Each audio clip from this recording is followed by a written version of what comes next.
Welcome to Bharosa news bulletin లో ముందుగా headlines. Siddipet జిల్లా గజ్వేల్లో జనసేన పార్టీలో చేరికలు.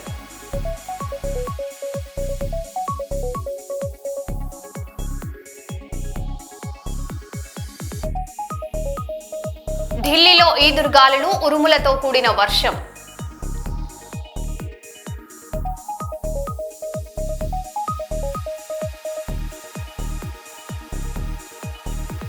మంత్రి పదవి నుంచి నారాయణను బర్తరాఫ్ చేయాలంటూ విద్యార్థి సంఘాల డిమాండ్.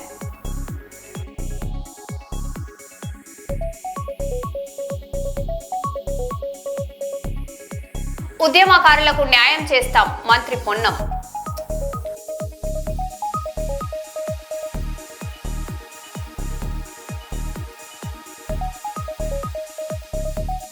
అత్తాపూర్లో 13 మంది రౌడీ షీటర్ల బైండ్ ఓవర్.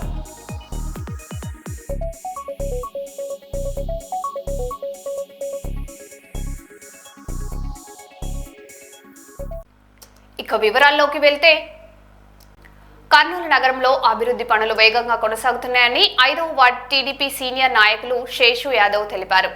మన వార్డు మన బాధ్యత కార్యక్రమంలో ఆయన మాట్లాడుతూ మంత్రి టీజీ భరత్ ఆధ్వర్యంలో నగర అభివృద్ధి జరుగుతుందని అన్నారు. ఈ కార్యక్రమంలో సోమిశెట్టి వెంకటేశ్వర్లు, రవికుమార్, నాగరాజు యాదవ్ తదితరులు పాల్గొన్నారు. ప్రజల సమస్యలను వెంటనే పరిష్కరిస్తామని, వైసీపీ తప్పుడు ప్రచారాన్ని ప్రజలు నమ్మరని ఆయన వ్యాఖ్యానించారు. చంద్రబాబు నాయుడు అంటున్నారు, ఇప్పటికే డెవలప్మెంట్ మన కర్నూలుకు జరుగుతున్నటువంటి డెవలప్మెంట్ ఏపీ ప్రభుత్వం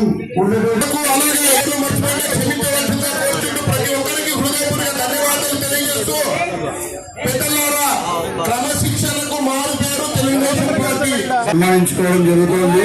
దీనికి అందరూ కూడా చప్పట్లతో స్వాగతం పలకవలసిందిగా కోరుతున్నాము. జై టీడీపీ, జై టీడీపీ, జై టీడీపీ. పడుతున్న నాయకత్వం, టీజీ పడుతున్న నాయకత్వం గారికి, ఇబ్రాహిం గారికి, అలాగే నిలోఫర్ గారికి, మహిళలకు అలాగే ప్రతి ఒక్కరికి హృదయపూర్వక ధన్యవాదాలు. అభివృద్ధి చెందిందో వైఎస్ఆర్సీపీ వారికి ఒక్కసారి కనువిప్పు కలగాలనే ఉద్దేశంతో ఈరోజు చాలా మంది బెనిఫిషియర్తో వాళ్ళు మాట్లాడడం జరిగినది.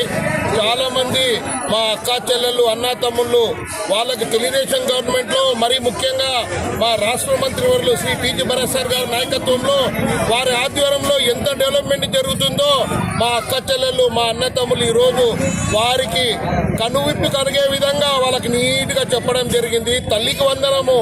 ఇంట్లో 8 మంది 9 మంది మా ముస్లిం సోదరిమణుల ఇంట్లో పెద్ద ఫ్యామిలీస్ ఉన్నా కూడా 8-9 మందికి తల్లికి వందనం పడడం జరిగింది.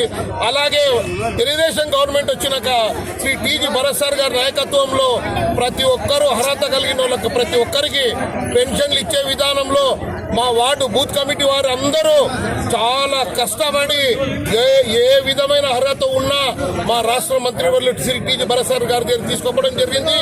వారికి వెంటనే న్యాయం చేసి పెన్షన్లు ఇప్పించడం జరిగింది. అలాగే మా వార్డు నుంచి అత్యధికంగా డిఎస్సీలో సెలెక్ట్ కావడం జరిగింది. వాళ్ళందరూ కూడా ఈరోజు వైసీపీ వారికి కన్ను మూతలు పడింటే, పొరలు వచ్చింటే కన్ను మూతలు తెరుచుకునే విధంగా, కన్నులు పొరలు పోయే విధంగా వాళ్ళకు వచ్చిన బెనిఫిట్లన్నీ సవినంగా వివరించడం జరిగింది.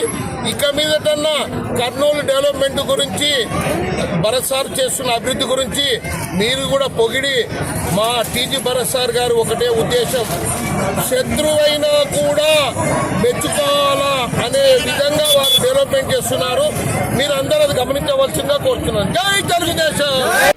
జనసేన అధినేత పవన్ కళ్యాణ్ రాజకీయ ప్రస్థానంపై సిపిఐ నేత కూనంనేని సాంబశివరావు విమర్శలు గుప్పించారు. చేగువేర బొమ్మతో రాజకీయాల్లోకి వచ్చి ఎర్ర కండువా కట్టుకున్న పవన్ కమ్యూనిస్టులతో పొత్తు విఫలమయ్యాక కాషాయం కండువ కప్పుకున్నారని ఆయన అన్నారు.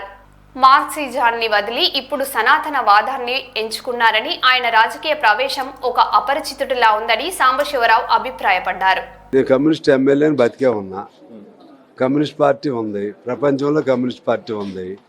నువ్వు మొదట్లో రాజకీయ ప్రవేశమే చేగువేర బొమ్మ పెట్టుకున్నావు, తర్వాత ఎర్ర జెండా పెట్టావు, ఎర్ర కండువా వేసావు, కమ్యూనిస్ట్ పార్టీతో పొత్తులు పెట్టుకున్నావు.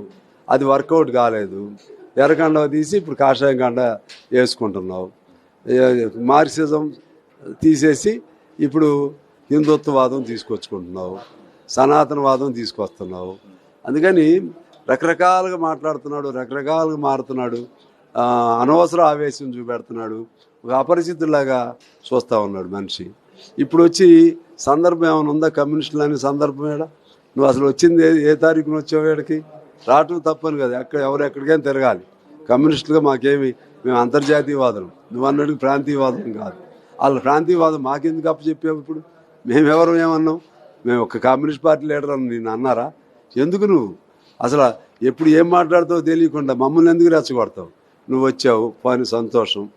వ్యక్తిగతంగా నువ్వు ఆవేశపడైనా కూడా మంచివాడనే అభిప్రాయం మీ అన్నదమ్ముల పట్ల మాకు ఉంటుంది. మీరు అనవసరం మమ్మల్ని కూడా ఎందుకు రెచ్చగొట్టుకుని నన్ను వచ్చి ఏ రోజు. తెలంగాణ నారాయణపేట జిల్లా మక్తల్లో మక్తల్ నారాయణపేట కొండగల్ ఎత్తిపోతల నీటిపారుదల పథకం ప్రాజెక్టు పనులను ముఖ్యమంత్రి రేవంత్ రెడ్డి పరిశీలించారు. ఈ పర్యటనలో ఆయన ప్రాజెక్టు పురోగతిని సమీక్షించి అధికారులకు పలు సూచనలు చేశారు. ఈ ఎత్తిపోతల పథకం ద్వారా ఆయా ప్రాంతాలకు సాగునీరు అందించే లక్ష్యంతో పనులు జరుగుతున్నాయన్నారు.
మహిళా నేత నా భర్తతో అక్రమ సంబంధం పెట్టుకుని నన్ను అనేక ఇబ్బందులకు గురి చేస్తుంది. స్థానిక ఎమ్మెల్యే చిలుకూరిపేట ఎమ్మెల్యే బంధువు అని చెప్పుకుంటూ మహిళా నేత వల్ల నా కొడుకు చావు బతుకుల్లో ఉన్నాడని ఆవేదన వ్యక్తం చేసిన బాధితురాలు తన భర్త కోసం మహిళా నేత ఇంటికి వెళ్ళగా తమపై దాడి చేయించిందని పోలీసులకు ఫిర్యాదు చేసిన దీప్తి అనే మహిళ. పేరు దీప్తి, వినిపిస్తుంది. నా పేరు దీప్తి. నేను కోట సెంటర్లో ఉంటా. మా ఇల్లు కోట సెంటర్. నేను గుంటూరు క్షోమి సర్వీసెస్ మేనేజర్గా పనిచేస్తుంటాను. గత నెల 10వ తారీఖున మల్లవరపు అభినయసింధుశ్రీ అనే ఆమె నా భర్తతో అక్రమ సంబంధం పెట్టుకొని నన్ను మానసికంగా, ఆర్థికంగా అన్ని రకాలుగా వేధిస్తుంటే స్పందనలో కేసు పెట్టొచ్చాము. ఎమ్మెల్యే గారిని అమ్మాయిని నేను పత్తిపాటి పుల్లారావు గారి మేనకోడలంటే నన్ను ఎన్నోసార్లు బెదిరించింది. ఇంటికి పిలిపించి మరీ బెదిరించింది. చెప్పినట్టు వినపో, మీ ఆయన వస్తుంటాడు వెళ్తుంటాడు, నువ్వు చూసి చూడనట్టు పో, లేకపోతే వాడిని చంపేస్తా, కేసుల్లో ఇరికిస్తా, వాడిని చంపి నీకు సెటిల్మెంట్ చేస్తాను, ఎన్నో రకాలు బెదిరిస్తా. బెదిరింపులు తట్టుకోలేక కేసు గత నెల 10వ తారీఖున స్పందనలో కేసు పెట్టాను. తర్వాత పిలవంగా సీఏ గారు వార్నింగ్ ఇస్తే ఇక్కడికి వచ్చి నేను ఇంకా మీ భర్త జోలికి రాను, నా ఇంటికి రానీను, అది ఇది కాగితాలు రాసిస్తానని చెప్పి వెళ్ళారు. ఆ వెళ్ళిన దగ్గర నుంచి ఆమె ఇంతవరకు రాలా. ఈలోపు ఈ గొడవల్లో నా కొడుకు ఆత్మహత్య ప్రయత్నం చేసుకొని సావు బతుకుల్లో హాస్పిటల్లో ఉన్నాడు. హాస్పిటల్లో ఉంటే హాస్పిటల్కి వచ్చి ఒకసారి తనకు అసలు రావాల్సిన అవసరం లేదంటే నా భర్తతో నన్ను కొట్టించబోయింది. సరే అప్పుడు గొడవ అయిపోయింది. ఊరుకోకుండా తర్వాత తన కొడుకుని పంపించి మళ్ళీ తను వచ్చి దగ్గరుండి నా భర్తతో నన్ను తన్నిచ్చింది. దాన్ని భరించా. మళ్ళీ హాస్పిటల్కి వాళ్ళకి ఫోన్లు చేసి ఆ అబ్బాయికి మందులు ఇవ్వద్దు, మందులు ఇస్తే ఊరుకోను అని చెప్పి వేరే వాళ్ళ ద్వారా బెదిరింపులు జరిగింది. దాన్ని భరించాను. నా బిడ్డకు డయాలసిస్ చేయాలి, నా భర్త సంతకం అవసరం, అందుకని రాత్రి రణంగా వెళ్ళాడు మనిషి. ఆ మనిషి అక్కడికి వెళ్తున్నాను ఆమెతో తేల్చుకోవాల్సినవి నాకు చాలా ఉన్నాయని చెప్పి మరీ వెళ్ళాడు. వేరే వాళ్ళ చేత నీ దగ్గరికి వచ్చాడని చెప్పించా అని ఫోన్లు చేస్తుంటే నా ఇంటికి రాలేదనంది. బిడ్డ ప్రాణ బతుకుల్లో ఉన్నాడు, సంతకం అవసరమై ఇప్పుడు వెళ్తే ఇంట్లో రెడ్ హ్యాండెడ్గా ఉన్నాడు. ఫస్ట్ మేము అడిగితే ఖాళీని పిలువనంటే ఖాళీ ఇంట్లో లేడు అని అంది. చెప్పులు ఎవరి బండి ఎవరిదనంటే మీడియా వాళ్ళని పిలుస్తానంటే అప్పుడు ఖాళీ రా అనని 10 నిమిషాలు లోపలికి పోయి ఆ మనిషిని లేపి బెడ్రూమ్ నుంచి తీసుకురావడానికి 10 నిమిషాలు బళ్ళు తెచ్చి లంజల్ని కొట్టి ఇక్కడి నుంచి పంపించి నా ఇంటి ముందు ఏందని నా భర్త చేతే నన్ను అక్కడ కొట్టించింది. నాతో వచ్చి తోడుగా వచ్చిన పెద్ద మనుషులు దాన్ని ఇచ్చింది, ఆటో బాగలు కొట్టించింది. అసలు ఆ దౌర్జన్యం ఏందో మాకు అర్థం కావట్లేదు. ఎమ్మెల్యే గారు ఏం పట్టించుకుంటున్నారో మాకేం అర్థం కావట్లేదు.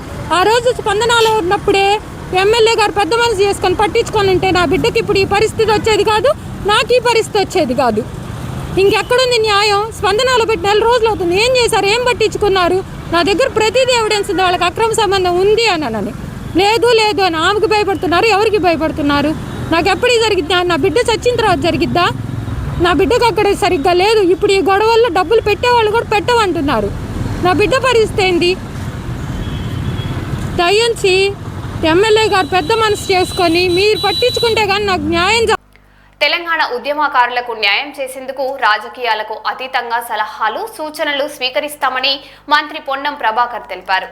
నష్టపోయిన వారందరికీ న్యాయం చేస్తామని, ఉద్యమకారులను గుర్తించడానికి ఏర్పాటు చేసిన కమిటీ అఖిలపక్ష పార్టీల నుంచి, ఉద్యోగ, విద్యార్థి, జర్నలిస్టు, న్యాయవాదుల నుంచి సూచనలు స్వీకరిస్తుందని పేర్కొన్నారు. కవులు, కళాకారులతో పాటు తెలంగాణ సాధన కోసం పనిచేసిన అందరినీ గుర్తిస్తామని, ఈ ప్రక్రియ అమరవీరుల ద్వీపంలో ప్రారంభమవుతుందని, ఆన్లైన్, ఆఫ్లైన్లో విజ్ఞప్తులు స్వీకరిస్తామని మంత్రి వివరించారు.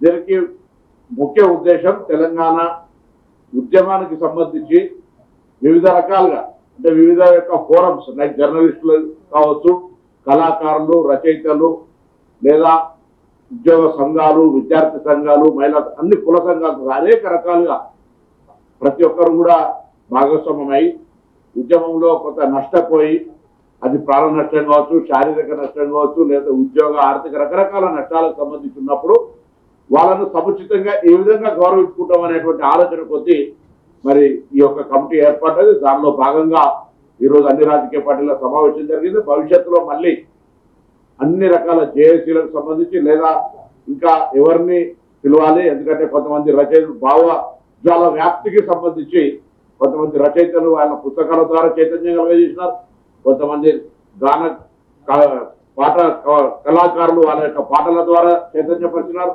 ఇలా అనేక రకాల జర్నలిస్టులు వాళ్ళ వ్యాసాల ద్వారా మరి చైతన్యపరిచినారు. ఈ విధంగా ప్రతి ఒక్కరు ఒక్కొక్క భావాన్ని తెలంగాణ సాధనకు సంబంధించిన దానిలో భాగస్వాములైన వాళ్ళందరికీ గుర్తింపు, గౌరవం ఇవ్వడం ఈ కమిటీ ప్రధానమైనటువంటి యొక్క ప్రియాంబుల్. కాబట్టి అందుకు సంబంధించి ఈరోజు అన్ని రాజకీయ పార్టీల సమావేశం జరిగింది. దానికి సంబంధించిన ఏ విధంగా ప్రక్రియ, దీని కార్యాలయం కూడా త్వరలోనే వర్కింగ్ కండిషన్ లో ఈ యొక్క అమరవీరుల దీపం చాలా ఉంది, దాని లోపల కింద ప్రారంభమైతే త్వరలోనే అందుకు సంబంధించి కార్యాచరణ తీసుకొని దాని తదుపరి కార్యాచరణ అక్కడి నుంచి భవిష్యత్ కార్యాచరణ ప్రకటించబడుతుంది. ఉమ్మడి మహబూబ్ నగర్ జిల్లాలో 2వ రోజు సీఎం రేవంత్ రెడ్డి పర్యటించనున్నారు. ఉదయం 10:30 ఏలూరు పంప్ హౌస్ చేరుకొని పాలమూరు, రంగారెడ్డి ఎత్తిపోతల పథకం పనులను పరిశీలించారు. తర్వాత నార్లాపూర్, ఏదుల రిజర్వాయర్ కాలువ పనులను ఏరియల్ వ్యూ ద్వారా పరిశీలిస్తారు. మధ్యాహ్నం కరివేన, వట్టెం రిజర్వాయర్ పనులను అధికారులు వివరించనున్నారు. సాయంత్రం ఉద్దండాపూర్ రిజర్వాయర్ పనుల పరిశీలన తర్వాత భారీ బహిరంగ సభలో సీఎం పాల్గొననున్నారు.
రాజేంద్రనగర్ జోన్ పరిధిలో శాంతి భద్రతల పరిరక్షణకు పోలీసులు కఠిన చర్యలు చేపట్టారు.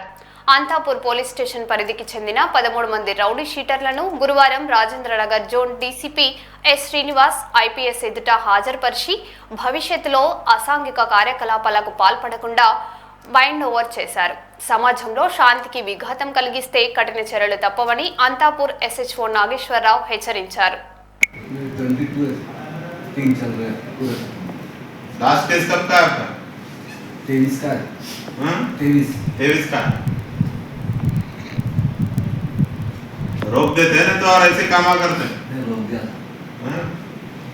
ये 25 केस आ रखे अब क्या है ये? क्या काम कर रहे हैं? मैं धराम दिखा रहा हूँ. किसका हम अच्छा रहे तो ठीक है, नहीं तो अब रोज रात में घर पुलिस वाले आ रहे घरों को. क्या बोल रहे बच्चे, क्या बोल रहे घर? तुम्हारे अम्मा बाबा, तुम्हारे बीवी क्या बोल रहे? आधी रात को आके दरवाजा खटखटाया तो खुशी होगी आपको, हाँ? आपको और आपके घर वालों को.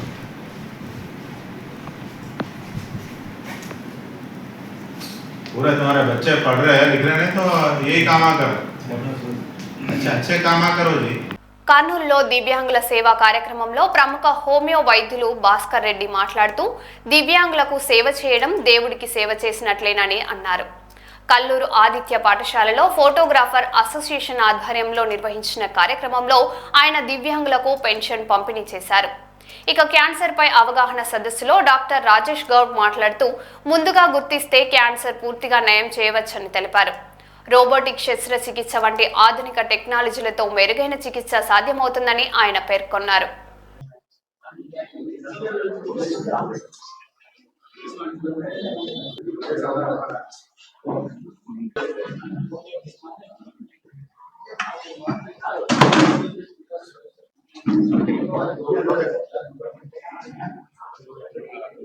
అందరికీ నమస్కారం. ముందుగా సారీ లేట్ అయింది కొంచెం హైదరాబాద్ ట్రాఫిక్. సో నేను డాక్టర్ రాజేష్, అందరికీ నమస్కారం. నేను doctor Rajesh Goud, senior surgical oncologist, Yashoda hospital, Hitech City నుంచి. సో గత 20 ఏళ్ళ నుంచి క్యాన్సర్ వైద్యం చేస్తుంటాను నేను. సో లాస్ట్ 10 years లో క్యాన్సర్ చికిత్సలో చాలా మార్పులు వచ్చాయి. సో ముందులాగా క్యాన్సర్ సర్జరీ అని అంటే చాలా major surgery plus life long ఆయనకి క్యాన్సర్ పేషెంటే అనే ఒక గుర్తులాగా ఉండిపోయేది అనమాట. కానీ ఇప్పుడున్న టెక్నాలజీ వల్ల అండ్ ఇప్పుడున్న అడ్వాన్స్డ్ అండర్స్టాండింగ్ అంటే క్యాన్సర్ గురించి ఎక్కువ అవగాహన వల్ల ఏమవుతుందంటే రీసెంట్ అడ్వాన్సెస్ చాలా వచ్చాయి. లైక్ ఫ్లోరోస్కోపీ గైడెడ్ సర్జరీ అని, రోబోటిక్ విధానం అని. సో దీంట్లో ఏంటి అని అంటే మెయిన్ గా క్యాన్సర్ ని రిమూవ్ చేయడంతో పాటు క్వాలిటీ ఆఫ్ లైఫ్ బాగుంటుంది అనమాట. పర్టికులర్ ఇప్పుడు రోబోటిక్ సర్జరీ అనుకోండి, రోబోటిక్ సర్జరీ అంటే అందరికీ అపోహ ఏంటంటే రోబో చేస్తుందేమో అని. అలా ఉండదు. రోబోటిక్ సర్జరీ అనేది ఏంటంటే రోబో ఉపయోగించుకొని మేము ప్రిసైజ్ గా సర్జరీ చేస్తాం అనమాట. అంటే ఆ రోబోటిక్ ఇన్స్ట్రుమెంట్స్ ఎలా అంటే 3-dimensional విజన్ ఉంటుంది అండ్ మ్యాగ్నిఫికేషన్ ఉంటుంది అండ్ బ్రిస్టెడ్ ఇన్స్ట్రుమెంట్స్ లాగా అంటే మనం పొట్ట పైన చిన్న 8 mm హోల్ చేసి దాంట్లో రోబోటిక్ ఇన్స్ట్రుమెంట్స్ పంపిస్తాం.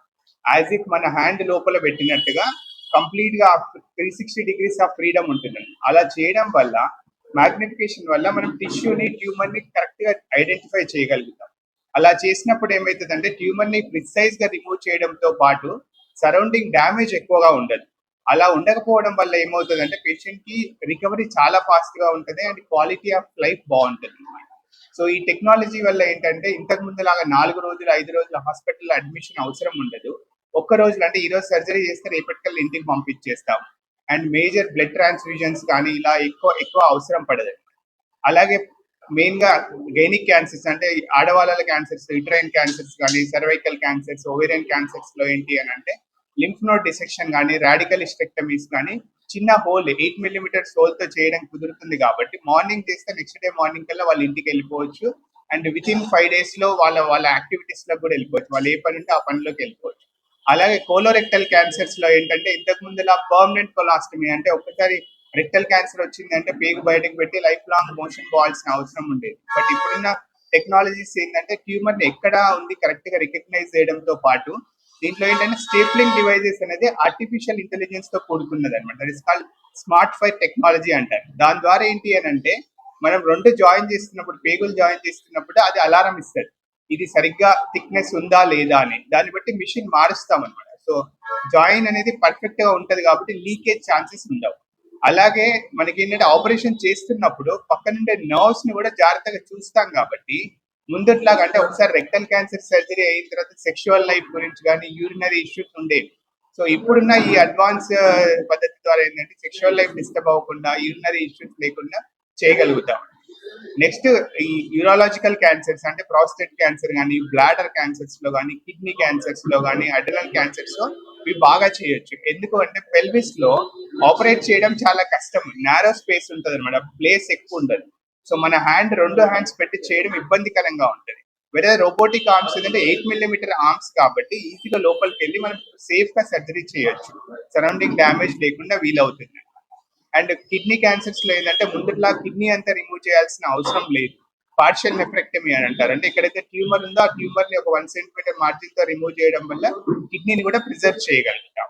అలాగే థొరాసిక్ సర్జరీస్ అంటే ఛాతీలో ఇంతకు ముందులాగా మొత్తం చెస్ట్ అంతా ఓపెన్ చేయాల్సిన అవసరం లేకుండా లంగ్ క్యాన్సర్ సర్జరీస్ కూడా చిన్న హోల్ 8 mm హోల్ ద్వారా చేయగలుగుతాం ఈ రోబోటిక్ టెక్నాలజీ.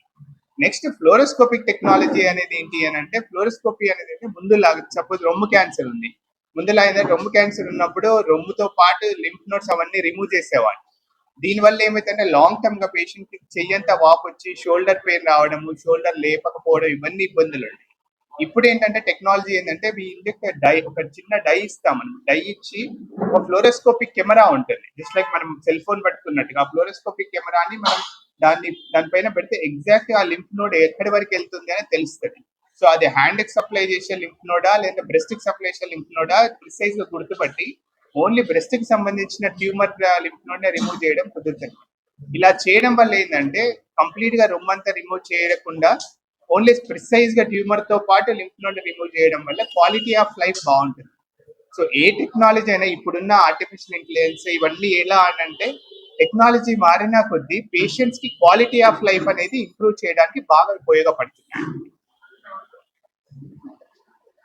చార్ ధామ్ యాత్రకి పోటెత్తిన భక్తులు. ఇప్పటి వరకు 10,50,670 మంది భక్తులు కేదార్నాథ్ ధామాన్ని సందర్శించి బాబా కేదార్కు పూజలు సమర్పించారు. 8,32,903 మంది యాత్రికులు బద్రీనాథ్ ధామంలో శ్రీ బద్రీ విశాల్ని సందర్శించారు.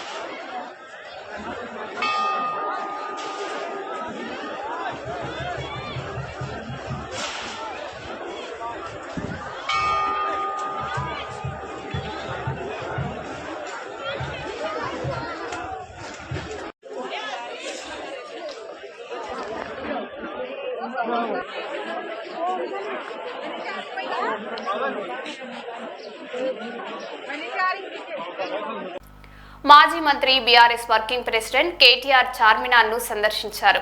అక్కడ ఉన్న ఒక కేఫ్ లో ఉస్మానియా బిస్కెట్లు, ఇరానీ ఛాయ్ని ఆస్వాదించారు. కేఫ్ యజమాని అస్లాం బిన్ అబూద్ ఆయనకు స్వాగతం పలికారు. చార్మినార్ వద్ద టీ తాగకుండా పాత బస్తీ పర్యటన పూర్తి కాదని కేటీఆర్ అన్నారు. ఆయన ఆతిథ్యానికి ధన్యవాదాలు తెలిపారు.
బులెటిన్లో మళ్ళీ కలుద్దాం. Stay tune.